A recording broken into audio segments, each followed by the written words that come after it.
할렐루야. 아름다운 가족 여러분 안녕하세요. 오늘도 말씀 앞에 나오신 우리 귀한 성도님들께 감사드립니다. 벌써 2023년 5월 중반으로 접어들었는데요. 하루하루 소중히 또 값지게 잘 보내시기를 바랍니다. 오늘도 하나님 우리에게 주시는 귀한 말씀 붙드시고 우리 성도님들 주님 은혜 안에서 말씀 안에서 모두가 승리하시고 절대로 시험에 드는 일 없이 이번 한 주도 기쁨과 감사와 승리로 살아가시기를 주님의 이름으로 축원합니다. 아멘. 오늘은 5월 16일 화요일 우리 새벽 예배 하나님 앞에 드리겠습니다. 사무엘하 18장 24절에서 33절입니다. 사무엘하 18장 24절에서 33절입니다. 때에 다윗이 두문 사이에 앉아있더라. 파수꾼이 성문 위층에 올라가서 눈을 들어보니 어떤 사람이 홀로 달려오는지라. 파수꾼이 외쳐 왕께 아뢰매 왕이 이르되 그가 만일 혼자면 그의 입에 소식이 있으리라 할 때에 그가 점점 가까이 오니라. 파수꾼이 본즉 한 사람이 또 달려오는지라. 파수꾼이 문지기에게 외쳐 이르되 보라 한 사람이 또 혼자 달려온다 하니 왕이 이르되 그도 소식을 가져오느니라. 파수꾼이 이르되 내가 보기에는 앞선 사람의 다름질이 사독의 아들 아히마아스의 다름질과 같으니이다 하니 왕이 이르되 그는 좋은 사람이니 좋은 소식을 가져오느니라 하니라. 아히마아스가 외쳐가 왕께 아뢰되 평강하옵소서 하고 왕 앞에서 얼굴을 땅에 대고 절하며 이르되 왕의 하나님 여호와를 찬양하리로소이다. 그의 손을 들어 내 주 왕을 대적하는 자들을 넘겨주셨나이다 하니 왕이 이르되 젊은 압살롬은 잘 있느냐 하니라. 아히마스가 대답하되 요압이 왕의 종 나를 보낼 때에 크게 소동하는 것을 보았사오나 무슨 일인지 알지 못하였나이다 하니 왕이 이르되 물러나 거기서 있으라 하매 물러나서 서 있더라. 구스 사람이 이르러 말하되 내 주 왕께 아를 소식이 있나이다. 여호와께서 오늘 왕을 대적하던 모든 원수를 갚으셨나이다 하니 왕이 구스 사람에게 묻되 젊은 압살롬은 잘 있느냐. 구스 사람이 대답하되 내 주 왕의 원수와 일어나서 왕을 대적하는 자들은 다 그 청년과 같이 되기를 원하나이다 하니 왕의 마음이 심히 아파 문 위층으로 올라가서 우니라. 그가 올라갈 때에 말하기를 내 아들 압살롬아 내 아들 압살롬아 차라리 내가 너를 대신하여 죽었다면 압살롬 내 아들아 하였더라. 아멘. 다윗은 지금까지 수많은 전쟁을 치르면서 왔지만요. 이렇게 아들과 싸울 줄이 아마 꿈에도 생각을 못했을 것입니다. 백전의 용사라 할지라도 아들과 싸워서 이긴다 한들 무엇이 기쁘겠습니까? 이겨도 이긴 게 아니고 말 그대로 다윗에게는 진퇴양난이었습니다. 다윗은 이 전쟁을 통해서 아들 압살롬이 어떻게 되었는지가 너무나 궁금했어요. 그래서 목이 빠지게 기다리고 있었습니다. 24절에 보면 두 성문 사이에 있었다라고 했는데요. 왕의 지정된 처소가 아니라 성문에 나와 있는 곳으로 굉장히 애타는 기다림을 짐작할 수 있습니다. 이 전장에서 전령 두 사람이 이제 소식을 갖고 출발을 하는데 구스 사람이 먼저 출발했고 도착은 사독의 아들 아히마스가 먼저 도착을 합니다. 그러니까 이 아히마스는 달리기를 잘하는 사람이었던 것 같습니다. 다윗에게 이 아히마스는 헌신적인 그런 인물이었고요. 충성된 사람이었습니다. 압살롬이 예루살렘을 점령했을 때 이미 첩보원으로 그곳에 제사장 사독과 그의 아들 아히마스를 예루살렘으로 보냈지요. 그래서 이 아히마스가 이제 소식을 들고 막 달려올 때 27절에 보면 재미있는 표현이 하나 나오는데요. 그는 좋은 사람이니 좋은 소식을 가져오느니라. 좋은 사람이니 좋은 소식을 가져온다. 그 사람이 하는 말이 좋아서 사람이 좋은 게 아니라 사람이 좋으면 그가 하는 말도 좋게 여겨지는 법이죠. 이 아히마스 존재 자체가 다윗에게는 그저 좋은 메시지로 여겨졌더라는 것입니다. 입으로 하는 메시지보다 삶으로 주는 메시지가 더 파워풀한 것이죠. 저는 이 목회자는 강단이 두 개가 있다고 생각합니다. 하나는 말씀을 전하는 강단이 있고요. 또 하나의 강단은 그 강단에서 내려온 삶의 강단이라고 생각합니다. 삶으로 주는 메시지가 참 중요하다고 보는데요. 성도 여러분, 비단 목회자뿐만이겠습니까? 우리 성도님들의 삶이 좋은 소식, 복된 소식을 전하는 축복의 통로가 되시기를 바라고요. 또 그 사람은 좋은 사람이야 라는 고백이 누군가를 통해서 우리에게 있어지기를 주님의 이름으로 축원합니다. 이렇게 전쟁에서 승리하고 하나님께 찬양을 하지만 다윗의 관심은 어디에 있었죠? 전쟁의 승패가 아니라 어린 압살롬은 어떻게 되었는가라는 것입니다. 이 아히마스는 잘 모르겠다고 피하죠. 이 두 번째 전령 구스 사람이 도착합니다. 동일하게 하나님을 찬양하고 그러면서 그 반란자 젊은이도 여호와께서 원수를 갚으셨나이다. 그러니까 결국은 직접적인 얘기는 안 했지만 압살롬이 죽었다라는 이야기를 간접적으로 듣게 된 것이죠.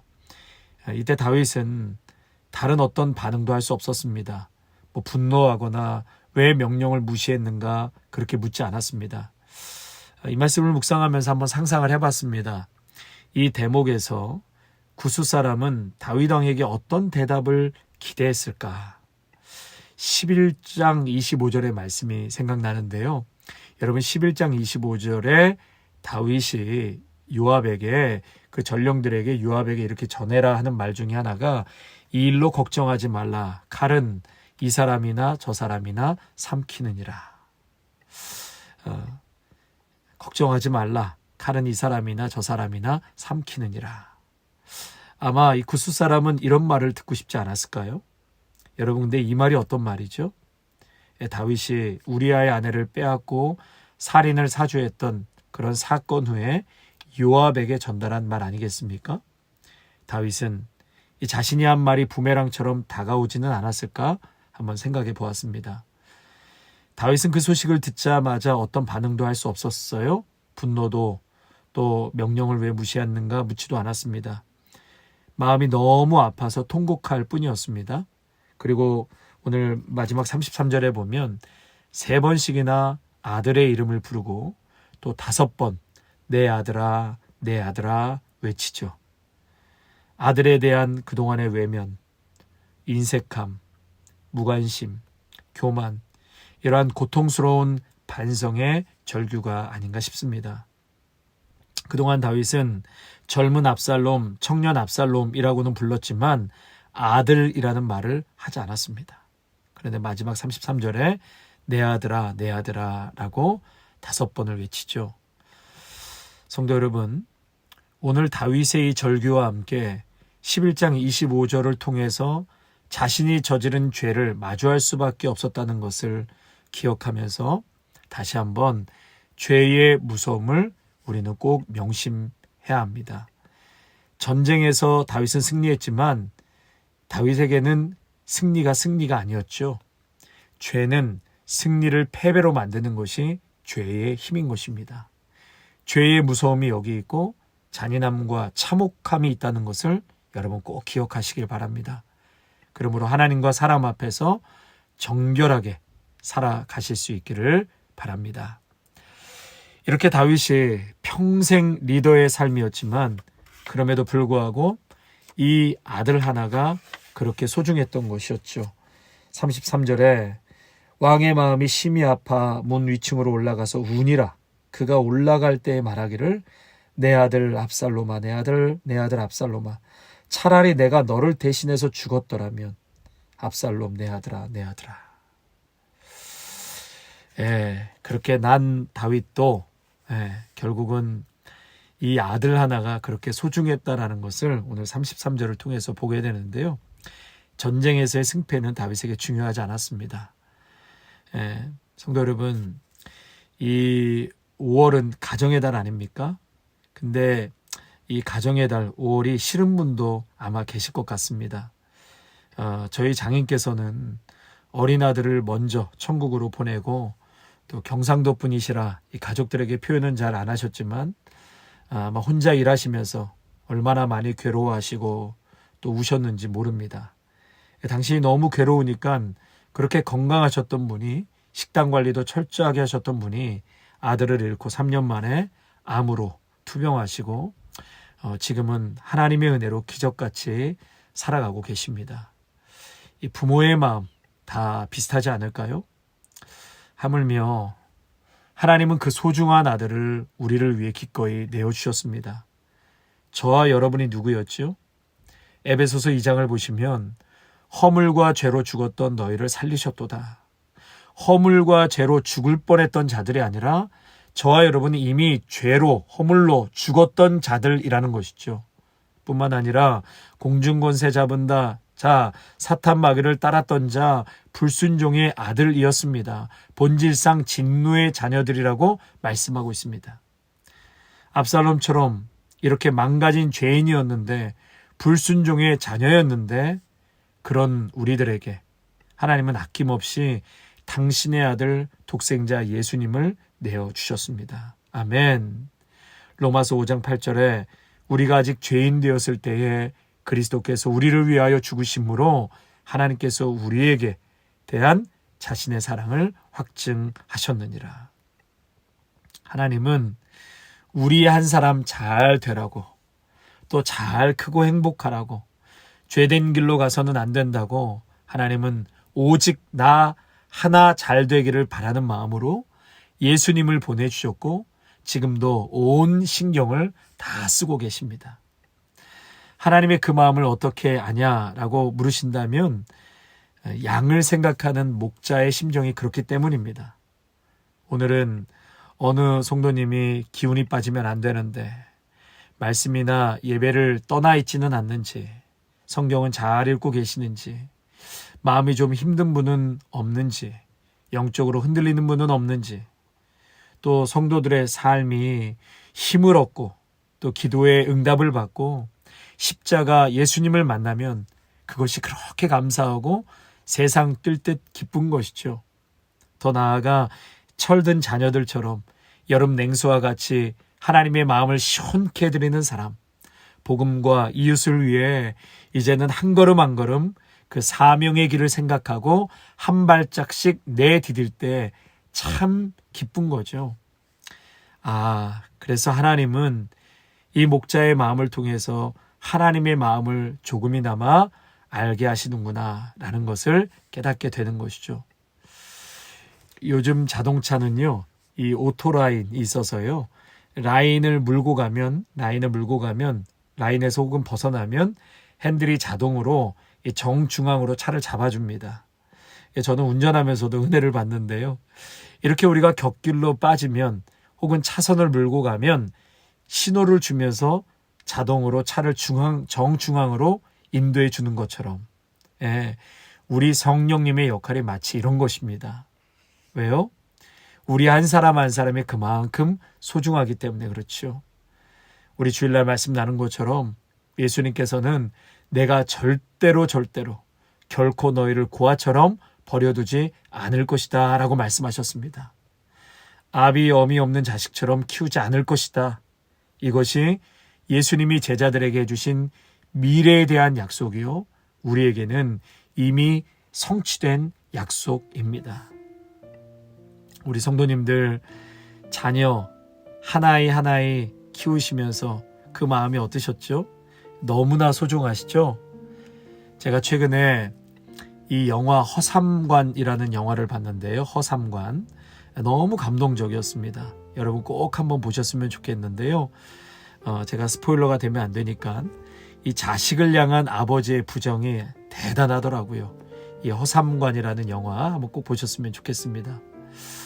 부모는 그 한 아이를 온전한 사람으로, 온전한 인생으로 만들어가기 위해서 평생 희생하며 살지 않습니까? 돈보다, 세상의 그 어떤 자리보다 한 자녀 잘 양육하고 키우는 것이 우리 성도님들의 평생의 사명이 아니겠습니까? 요즘 젊은 층의 부모님들을 보면은요, 참 한 아이에게 그렇게 잘하는 것을 보게 됩니다. 참 집중하고 사랑해주고 칭찬해주고 모든 관심을 쏟아 부어주는 것을 보게 되는데요. 그런데 거기에 빠지면 안 될 중요한 훈육이 들어가야 합니다. 여러분, 훈육이란 십자가의 사랑만이 아니라 수평적인 것, 다시 말해 사람과 사람과의 관계도 가르쳐줘야 하는 것입니다. 하나님을 영화롭게 하고, 첫째는 하나님을 영화롭게 하고 또 사람들을 섬길 줄 아는 아이로 어릴 때부터 키우는 것이 중요하다고 생각합니다. 너는 예쁘다, 너는 훌륭하다, 참 다른 아이들보다 탁월하다. 여러분, 이것만 계속 칭찬해주면 아이가 결국 그 한쪽 길로만 가게 되는 것이죠. 그리고 인생의 막다른 골목에서 어려움을 겪고 그때 주저앉게 됩니다.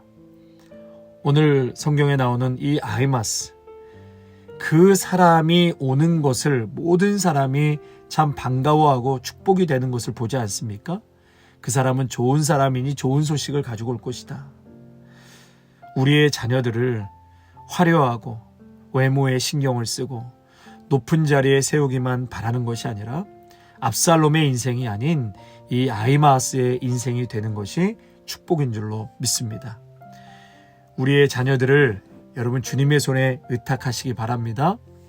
하나님의 사랑을 나누고, 우리의 자녀들이 하나님의 사랑을 나누고 또 사람들에게 진심을 나누고 또 아히마아스처럼 그 존재 자체만으로도 기쁨이 되고 환대받는 우리의 자녀들, 그리고 저와 여러분이 되기를 간절히 소망합니다. 기도하겠습니다. 하나님 아버지, 오늘 천하를 호령하던 이 다윗도 압살롬의 죽음 앞에 통곡하며 그동안에 한 번도 제대로 불러보지 못했던 내 아들 압살롬아, 압살롬아, 차라리 내가 너를 대신하여 죽었으면 좋았을 것을. 아버지 하나님, 오늘도 이러한 우리를 위해서 예수님께서 이 땅에 오셨습니다. 압살롬같이 죄로 인해서 다 망가진 자들을 우리 예수님 하나님께서 포기할 수 없으셔서 주님 십자가에 못 박혀 죽으시고 우리를 하나님의 자녀 삼아주시고 모든 죄를 용서하여 주시고 오늘 참으로 절대로 결코 너희를 버려두지 않을 것이다 라고 하나님 놀라운 언약의 말씀을 주셔서 감사합니다. 하나님, 오늘도 이 사랑 꼭 붙들고 살게 하시되 우리 하나님께서 그 자녀 한 사람을 그렇게 소중히 여기시고 사랑하신 것처럼 우리 사랑하는 자녀들도 사랑하되 하나님을 사랑하고 이웃을 섬기고 사랑할 수 있는 그러한 믿음의 자녀들도 훈육할 수 있도록 인도하여 주시옵소서. 세상에서는 우리 자녀들에게 끊임없이 성적을 올리고 경쟁력을 키우라고 이야기하지만, 그러나 우리 자녀들이 먼저는 하나님을 경외할 줄 알게 하시고 주위 사람들을 진심으로 대하고 진심으로 존경하며 받은 사랑을 베풀 수 있는 자녀들로 훈육하게 하옵소서. 배려할 줄 아는 자녀들이 되게 하옵소서. 하나님을 예배할 줄 아는 자녀가 되게 하시고 예수님에 관하여 이야기할 수 있는 자녀들로 성장할 수 있도록 주님 축복하여 주시고 하나님을 섬기고 사람들을 섬길 줄 아는 복된 인생 되게 하옵소서. 예수님의 이름으로 기도하옵나이다. 아멘.